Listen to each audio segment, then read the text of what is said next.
MBBS in abroad. Apollo MedSkill 6 years of MBBS program will be completed in 35 lakhs only.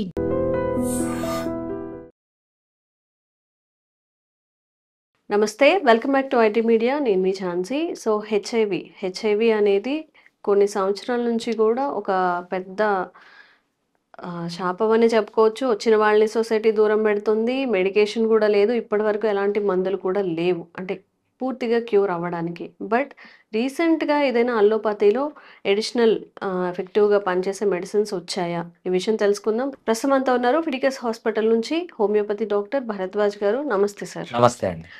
Sir, కొన్ని diseases HIV లాంటివి అంటే somehow sexual diseases కానీ హెచ్ఐవిని అందరూ చూస్తారు. ఎవరికైనా వచ్చిందంటే 95% ఆఫ్ థాట్ వీళ్ళకి సెక్షువల్గా వచ్చింది అని చెప్పి.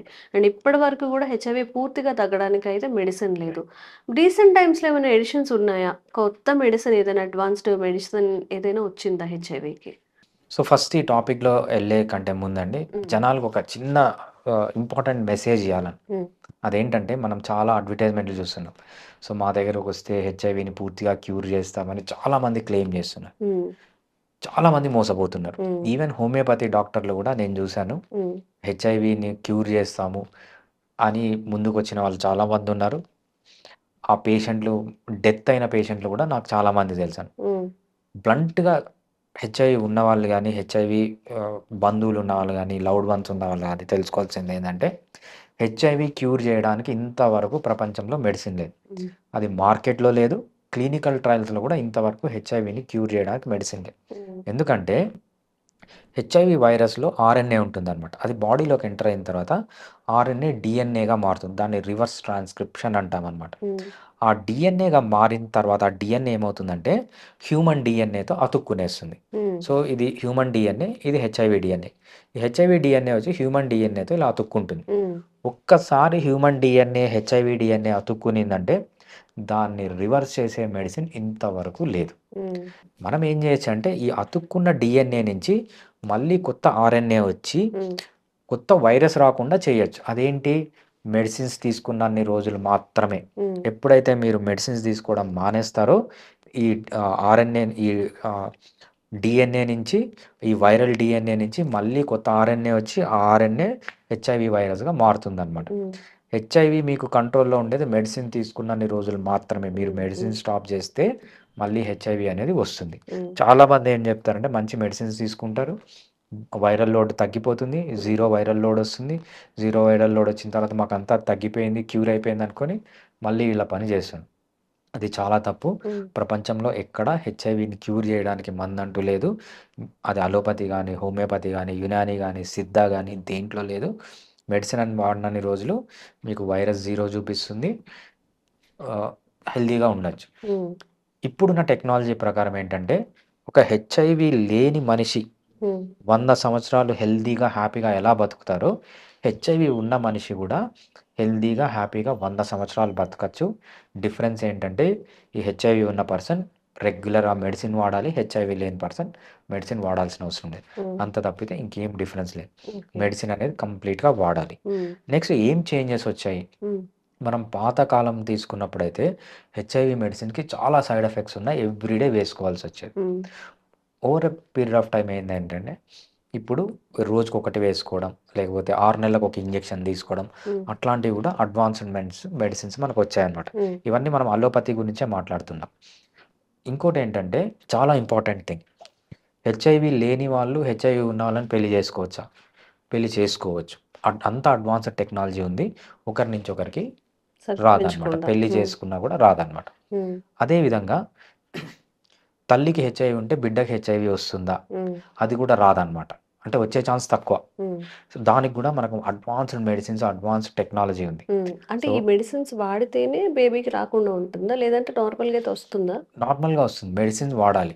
దాన్ని మనం ఏమంటామంటే జనరల్గా వాడేదాన్ని ఏఆర్టీ అంటామన్నమాట, యాంటీ రిట్రోవైరల్ ట్రీట్మెంట్. ఇది అలోపతిక్ ట్రీట్మెంట్. దాని తర్వాత హై రిస్క్లో ఉన్నారనుకోండి, ఫర్ ఎగ్జాంపుల్ వైఫ్కి హెచ్ఐవి ఉంది, హస్బెండ్కి హెచ్ఐవి ఉంది, ఇంకోరు హెచ్ఐవి లేని మనిషిని పెళ్లి చేసుకున్నారు. సో ఈ హెచ్ఐవి ఉన్న వాళ్ళు ఏం చేస్తారంటే ఏఆర్టీ తీసుకుంటారు, యాంటీ రిట్రోవైరల్ ట్రీట్మెంట్. ఈ హెచ్ఐవి లేని వాళ్ళు ఏం చేస్తారంటే ప్రీ ఎక్స్పోజర్ ప్రొఫైలాక్సిస్ అంటారనమాట. ప్రెప్ అంటాం అనమాట. ప్రెప్ ట్రీట్మెంట్ తీసుకో. హెచ్ఐవి లేని వాళ్ళు ప్రెప్ తీసుకొని, హెచ్ఐవి ఉన్న వాళ్ళు ఏఆర్టీ ట్రీట్మెంట్ తీసుకొని కలిసి ఉండొచ్చు, ఇద్దరు పెళ్లి చేసుకో, ఒకరి నుంచి ఒకరికి రాదనమాట. అది కూడా రూల్ అవుట్. ఇంకోటి ఏంటంటే పోస్ట్ ఎక్స్పోజర్ ప్రొఫైలాక్సిస్ అంట. ఫర్ ఎగ్జాంపుల్ పిల్లకు తండ్రి నుంచి పిల్ల పుడుతుంది అన్న, బేబీ పుడుతుంది. బేబీకి మీరు పుట్టిన వెంటనే ప్రెప్ స్టార్ట్ చేయాలి, ప్రీ ఎక్స్పోజర్ ప్రొఫైలాక్సిస్. తల్లికేమో ఏఆర్టీ ఉండాలి, పిల్లకు కూడా వచ్చే ఛాన్స్ చాలా తక్కువ అనమాట. ఇది ప్రెప్ అంటాం, అంటే ప్రీ ఎక్స్పోజర్ ప్రొఫైలాక్సిస్. అంటే మీకు ఎక్స్పోజర్ అవుతుందని డౌట్ ఉంటే ఇది తీసుకోవచ్చు. ఫర్ ఎగ్జాంపుల్ చాలామంది ప్రాస్టిట్యూషన్లో ఉంటారు, ప్రాస్టిట్యూషన్లో ఉండే వాళ్ళు కూడా చాలామంది ప్రెప్ తీసుకుంటారు అనమాట. ప్రెప్ తీసుకుంటే ఏంటంటే ఎవరికన్నా వాళ్ళ కస్టమర్కి హెచ్ఐవి ఉంటే వీళ్ళకి వచ్చే ఛాన్స్ తగ్గిపోతుంది అనమాట. సో దీన్ని ప్రెప్ ట్రీట్మెంట్ అంటాం అనమాట. దీంతోపాటు పోస్ట్ ఎక్స్పోజర్ ప్రొఫైలాక్సిస్. ఎవరన్నా హెచ్ఐవికి ఎక్స్పోజ్ అయ్యారని డౌట్ వచ్చిందండి. ఫర్ ఎగ్జాంపుల్ ఒక ప్రాస్టిట్యూట్ దగ్గరికి వెళ్ళారు, లేకపోతే బార్బర్ దగ్గరికి వెళ్ళి కట్ అయింది, రీజన్ ఏదన్నా కావచ్చు. వాళ్ళకు డౌట్ ఉంటే నాకు దీనివల్ల హెచ్ఐవి వస్తుంది, 74 hours లోపల మనం ఏంటంటే పోస్ట్ ఎక్స్పోజర్ ప్రొఫైలాక్సిస్ అంటాం. ఆ ట్రీట్మెంట్ కనుక స్టార్ట్ చేస్తే 30 days ట్రీట్మెంట్ ఉంటుంది. సో మీకు ఈరోజు డౌట్ వచ్చింది, నాకు ఈరోజు హెచ్ఐవి రావచ్చు, మీరు 3 daysలో ఏంటంటే ప్రెప్ స్టార్ట్ చేయాలన్నమాట. Pre exposure post exposure prophylaxis అంటాం. పోస్ట్ ఎక్స్పోజర్ ప్రొఫైలాక్సిస్ అనే 30 days ట్రీట్మెంట్ ఉంటుంది. ఆ ట్రీట్మెంట్ తీసుకుంటే మీకు హెచ్ఐవి వచ్చే ఛాన్స్ కూడా చాలా తగ్గిపోతుంది అన్నమాట. ఇవన్నీ మనకున్న లేటెస్ట్ అడ్వాన్స్మెంట్స్ అలోపతిక్ ట్రీట్మెంట్లో, ఏఆర్టీ ట్రీట్మెంట్లో. ఓకే. ఓకే. అండ్ మరి హోమియోపతిలో హెచ్ఐవికి ఎలాంటి మెడిసిన్ ఉంది? రైట్. అంటే దాన్ని తగ్గించొచ్చా, పూర్తిగా బాగా కంట్రోల్ చేయొచ్చా? మీరు చెప్పినట్టు తల్లి నుంచి బిడ్డకు సంక్రమించకుండా పేరెంట్స్, అదే వైఫ్ అండ్ హస్బెండ్ నుంచి, అది కూడా హోమియోపతితో సాధ్యమవుతుందా? ఫస్ట్ హోమియోపతి ట్రీట్మెంట్ వెళ్ళే ముందు అసలు గవర్నమెంట్ ఏం చెప్పింది అని మనం చూడాలి. హోమియోపతి అనేది ప్రైమరీ లైన్ ఆఫ్ ట్రీట్మెంట్గా వాడకూడదు అని సుప్రీంకోర్టు ఆర్డర్ ఉందన్నమాట. ఏ హోమియోపతి డాక్టర్ కానీ, ఆయుర్వేద డాక్టర్ కానీ, యునానిస్ కానీ, సిద్ధ కానీ ఎవ్వరు ఈ ఏఆర్టీ ట్రీట్మెంట్, అలోపతి ట్రీట్మెంట్ మానేసి హోమియోపతి ట్రీట్మెంట్ తీసుకోవాలి అని ఎవరు చెప్పరు. అది లీగలీ రాంగ్. ఎయిడ్స్కి మాత్రమే, హెచ్ఐవికి మాత్రమే. ప్రజలు గుర్తుపెట్టుకోవాల్సింది ఏంటంటే మీరు ఏఆర్టీ తీసుకోవాలి, ప్రెప్ తీసుకోవాలి, పెప్ తీసుకోవాలి. సో ఈ ప్రివెన్షన్కి ఇవన్నీ తీసుకుంటూ హోమియోపతి తీసుకోవచ్చు అనమాట. హోమియోపతి తీసుకుంటే ఏం అడ్వాంటేజెస్ ఉన్నాయి? మనము వేరేవి కంప్లీట్గా క్యూర్ లేదనుకున్నాము, హోమియోపతిలో కూడా ఇంతవరకు క్యూర్ లేదు కంప్లీట్గా. ఓకే, హోమియోపతి ఏ విధంగా హెల్ప్ చేస్తుంది అంటే డిఫరెంట్ కేటగిరీస్ ఉన్నాయన్నమాట. కొంతమందికి ఏమవుతుందంటే ఈ ఏఆర్టీ ట్రీట్మెంట్ తీసుకునేటప్పుడు చాలా సైడ్ ఎఫెక్ట్స్ వస్తాయి. ఆ సైడ్ ఎఫెక్ట్స్ని కంట్రోల్ చేసుకోవడానికి హోమియోపతి తీసుకోవచ్చు, చాలా బాగా పనిచేస్తుంది. అంతేకాకుండా కొంతమందికి ఏమవుతుందంటే ఈ ఏఆర్టీ ట్రీట్మెంట్ తీసుకునేటప్పుడు తీసుకుంటూనే ఉంటారు, కానీ వైరల్ లోడ్ వైరల్ లోడ్ తగ్గదు. అటువంటప్పుడు ఏఆర్టీతో పాటు మీరు హోమియోపతి తీసుకుంటే వైరల్ లోడ్ తగ్గే ఛాన్స్ చాలా ఎక్కువగా ఉంటుంది. తర్వాత CD4 కౌంట్ అంటాం అనమాట. CD4 కౌంట్ మనకు 450 కంటే పెరగాలి. కొంతమందిలో ఎన్ని ఏఆర్టీ ట్రీట్మెంట్లు, డిఫరెంట్ వెరైటీస్ ఆఫ్ ట్రీట్మెంట్ తీసుకున్నా CD4 కౌంట్ అనేది పెరగదన్నమాట. Homeopathy treatment on top of it తీసుకుంటే CD4 కౌంట్ పెరిగే ఛాన్స్ చాలా ఎక్కువగా ఉంటుంది. కొంతమంది హెచ్ఐవి కామన్గా చూస్తుంటారు, ఇది అన్నిటికంటే కామన్ ఏంటంటే హెచ్ఐవి ఉంటుంది, వైరల్ లోడ్ 0 ఉంటుంది, CD4 కౌంట్ అబవ్ 450 ఉంటుంది, కాకపోతే సివియర్ సిమ్టమ్స్ ఉంటాయి వీళ్ళకి, ఎంత తీసుకున్నా సిమ్టమ్స్ తక్కువ. అటువంటి వాళ్ళు కూడా ఏఆర్టీ ట్రీట్మెంట్తో పాటు హోమియోపతి తీసుకుంటే వీళ్ళకి సిమ్టమ్స్ అనేవి బాగా కంట్రోల్ చేయొచ్చు అనమాట.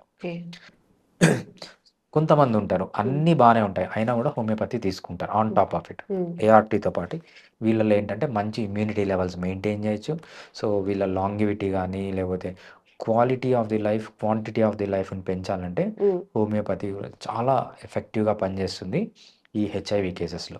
సో హెచ్ఐవి ఉన్నా లేకపోతే 8 స్టేజ్లో ఉన్నా ఏ స్టేజ్లో అయినా కూడా హోమియోపతి మెడిసిన్ చాలా ఎక్సలెంట్గా పనిచేస్తుంది without single side effect.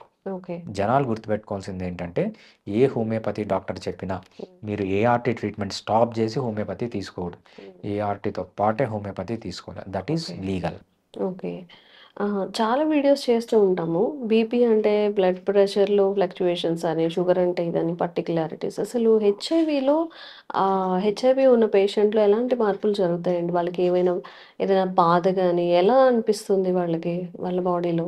Right. So, HIV అనేది ఒక దీర్ఘకాలిక రోగం. హ్మ్. మనకు బీపీ ఎలా వస్తుంది, షుగర్ ఎలా వస్తుంది, హెచ్ఐవి కూడా అంతే అనమాట. మంచిగా ట్రీట్మెంట్ చేసుకుంటే మంచిగా ఉంటారు. ఫర్ ఎగ్జాంపుల్ మంచి డైట్ తింటున్నారు, హ్మ్. బాగా నిద్రపోతున్నారు, బాగా ఎక్సర్సైజ్ చేస్తున్నారు, స్ట్రెస్‌లెస్ లైఫ్‌లో ఉన్నారు, హ్మ్. అడిక్షన్స్‌కంతా దూరంగా ఉండాలి. ఆల్కహాల్, స్మోకింగ్ అడిక్షన్స్‌కంతా దూరంగా ఉండాలి. హ్మ్. వీళ్ళలో ఏమవుతుందంటే వైరల్ లోడ్ 0 చూపిస్తుంది బ్లడ్‌లో. హ్మ్. అదేవిధంగా హై CD4 కౌంట్ చూపిస్తుంది. హ్మ్. ఎప్పుడైతే వైరల్ లోడ్ 0 చూపించి హై CD4 కౌంట్ 450 పైన చూపిస్తే హ్మ్. వీళ్ళేంటంటే సేఫ్ జోన్‌లో ఉన్నట్టు. ఓకే. నార్మల్ మనిషి హెచ్ఐవి లేని మనిషి ఎలా ఉంటాడో హ్మ్. వీళ్ళు కూడా అంతే హెల్తీగా, హ్మ్. అంతే హ్యాపీగా, అన్నే రోజులు both quality of the life, quantity of the life ఉంటది. హ్మ్. ఎప్పుడైతే మీరు ట్రీట్మెంట్ సరిగ్గా తీసుకోకుండా ఇర్రెగ్యులర్ ట్రీట్మెంట్ తీసుకొని, హ్మ్. ఇష్టం వచ్చింది తిని, ఎక్సర్సైజ్ చేయకుండా, స్ట్రెస్ పెట్టుకొని, నిద్ర సరిగ్గా పోకుండా అలవాట్లు చేసుకుంటే ఏమవుతుందంటే వీళ్ళకి వైరల్ లోడ్ అనేది పెరుగుతుంది. CD4 కౌంట్ అనేది తగ్గుతుంది. ఓకే. ఎప్పుడైతే CD4 కౌంట్ అనేది తగ్గుతుందో వీళ్ళు డేంజర్ జోన్‌లో ఉన్నట్టు. హ్మ్. అంటే వీళ్ళ ఇమ్యూనిటీ తగ్గిపోయి ఏ టైంలో అన్నా వీళ్ళకి మేజర్ డిసీజెస్ హ్మ్. వచ్చే ఛాన్స్ అనేది ఉంటుందన్నమాట. ఓకే. హెచ్ఐవి వాళ్ళు చేయాల్సింది ఏంటంటే మంచి లైఫ్ స్టైల్ మెయింటైన్ చేయాలి. రెగ్యులర్‌గా ఏఆర్టీ ట్రీట్మెంట్ వాడాలి. ఇవి వాడితే both quality of the life, quantity of the life normal people ఎలా ఉన్నారో అలానే బతకచ్చు. Okay. So, allopathy versus homeopathy. ఎందులో మంచి మందులున్నాయి, ఏవి వాడొచ్చు, ఏవి వాడకూడదు, ఎలాంటి వాళ్ళు వాడాలి. నేను మీకందరికీ ఒక క్లారిటీతో వచ్చింది అనుకుంటున్నాను. ఇంకేమైనా డౌట్స్ ఉంటే కూడా కామెంట్ చేయండి. నెక్స్ట్ వీడియోలో దాని మీద క్లారిఫికేషన్ ఇచ్చే ప్రయత్నం చేస్తాం. Thank you so much. Thanks అండి.